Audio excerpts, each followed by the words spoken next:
On February 2, 2008, a Kroger 18-wheeler caused a senseless and avoidable accident on Highway 167 in Grant County, north of Sheridan. According to the black box and other calculations, the 18-wheeler being driven by Gregory Neely was traveling well in excess of the posted speed limit of 55 miles per hour.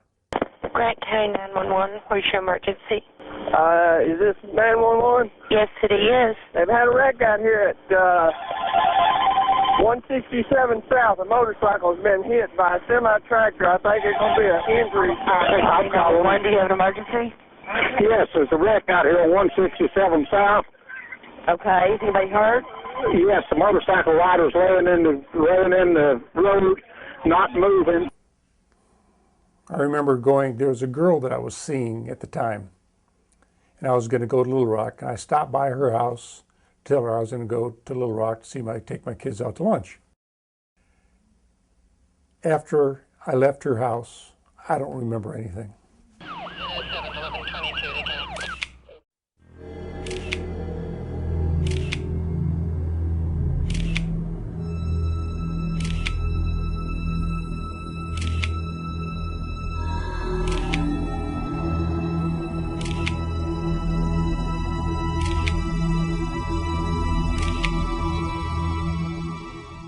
On March 3, 2011, the deposition of Gregory Neely was taken, and he testifies under oath about his accounts of the accident.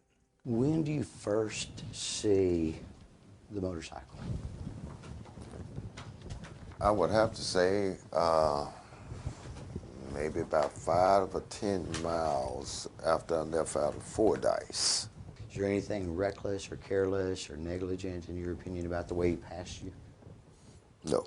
Did you notice anything about him as he passed you or as he got in front of you? Anything peculiar, anything that called your attention to him or the motorcycle? He didn't speed up. I mean, usually if a motorcycle passes you, even if a car, truck, pickup truck, whatever it is, once they pass a big rig, they usually speed up because that's the reason they passed you. Because you were going too slow for them, I guess you would say. When he passed you, how fast were you going? Like 55. And from the time you first saw Mr. Cizek's motorcycle to the time of impact, did you ever exceed the speed limit? No. Are you increasing the gap between the two of you? I'm staying at my same pace. I'm at my same pace behind him. What pace is that? I'm keeping enough distance between him and myself to where if I need to make a stop quickly, I got enough time to do it. How much distance is that? I would say maybe 2 car lengths. So if you need to make a sudden Stop. maneuver, I can 2 do car it. lengths and you can get it done. I can stop it. So he slams on his brakes, you got 2 car lengths, and you got her shut down. If he does that, I can stop it. Safely and under control. And under control. So you're about 2 car lengths behind him? Mm-hmm. Is that a yes? Yes, it is. Okay, just going to work our way through your statement. Motorcycle went over to right shoulder.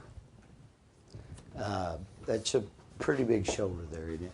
Yes, it is. Okay. What were you doing in response? I'm watching him. Okay. Paying attention, keeping a lookout. Yes. Leaving yourself an out in case something happens. Yes. That's important, right? Yes, it is. I slowed down when he got all the way up on the shoulder. When I saw that he was all the way on the shoulder, I proceeded to pass him. Last minute, when he pulled over, when I looked again, he was back in that lane. He had made that U-turn into northbound traffic. Okay. Mm-hmm.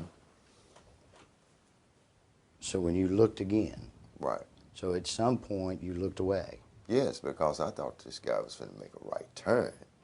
You know, I never would have thought this guy would have made a U-turn back into the traffic. How do you know he's making a U-turn? You would have to be making a U-turn to come over here and get over here. He didn't come over here and do that. He came over here and did this. He made a U-turn back into the traffic. I'm calling the U-turn, some people might call it something else. I call it a U-turn. Well, If you are making a U-turn to go southbound, seemed to me you would have paused and you would have did a wide turn. He did not do that. He didn't pause, and he made a hard turn back into the traffic. but he didn't stop his motorcycle No. and pause there on the No. shoulder. He went onto the shoulder and immediately came back onto the on road. The road. Okay, so it was that quick. That's just snap. like that. He's Yeah. on the shoulder, boom, back on the road. Did he Yes. Okay. Nancy Brewer has also given a deposition in this case. She was an eyewitness to the accident. No, I don't. I just know it was like a drift when he come out. There was no turning. It was just like a drift. That's all I can say. It was like if you were driving down the road and wasn't paying attention to what you were doing and kind of drifted over on the shoulder of the road and then come back on the road. It was just real quick. Charles Atkinson of Jackson Engineering has formulated opinions in this case and has opined that the testimony from Mr. Neely that he was not speeding and that Mr. Cizak was making a U-turn is impossible.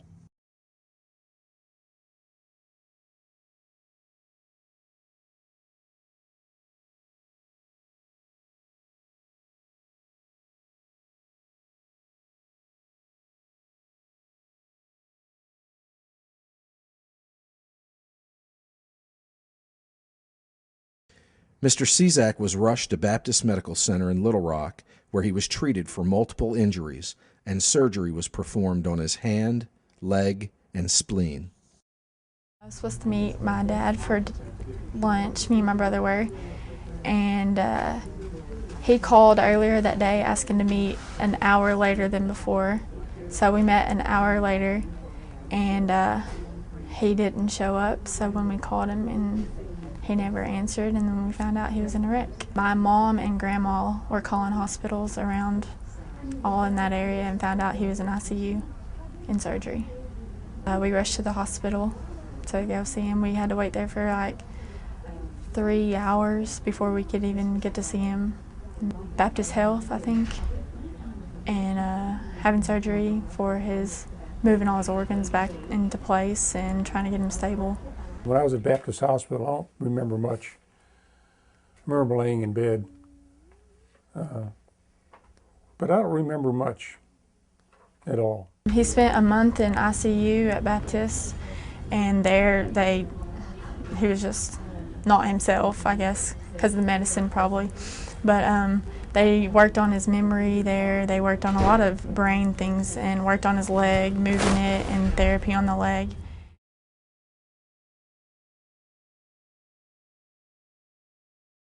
When he moved to VA, he was up in the brain injury unit up on that floor.